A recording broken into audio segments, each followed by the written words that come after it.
দেখলাম আমার বন্ধুগণ যে কথা বলতেছিলাম এখনো পর্যন্ত কোরআনের মাহফিলে বাধা নাই। এই জন্য কি বৈষম্য ছাত্র আন্দোলন এই যুবকরা মাঠের ময়দানে রক্ত দিয়ে শাহাদাত বরণ করে ওই ফাঁসির সরকার জালেম স্বৈরাচার সরকারকে দেশ থেকে হটাইছে কি আল্লাহর জমিনে কোরআনের কথা বন্ধ করার জন্য নাকি? কথা বলেন ঠিক না বেঠিক? এই জন্য সেই নেতা আল্লাহর কোরআনের বিরুদ্ধে কথা বলবে ওই নেতার পিছে আমরা থাকবো না। কথা বলেন ঠিক না বেঠিক? ইসলামের শত্রুরা হুঁশিয়ার সাবধান।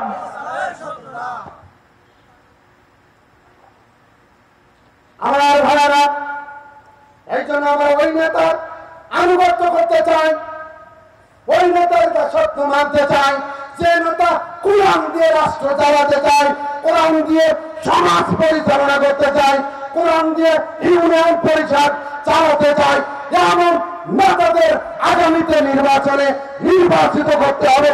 কথা বলেন ঠিক না বেঠিক? সম্মানিত ভাইরা, ইউনিয়ন পরিষদ থেকে আপনাদেরকে টার্গেট নিতে হবে। ওয়ার্ডের মেম্বার হবে কোরআন প্রেমিক, চেয়ারম্যান হবেন কোরআন প্রেমিক। কথা বলেন ঠিক না বেঠিক? এমপি যারা হবেন, যারা আমাদের দায়িত্ব নিয়ে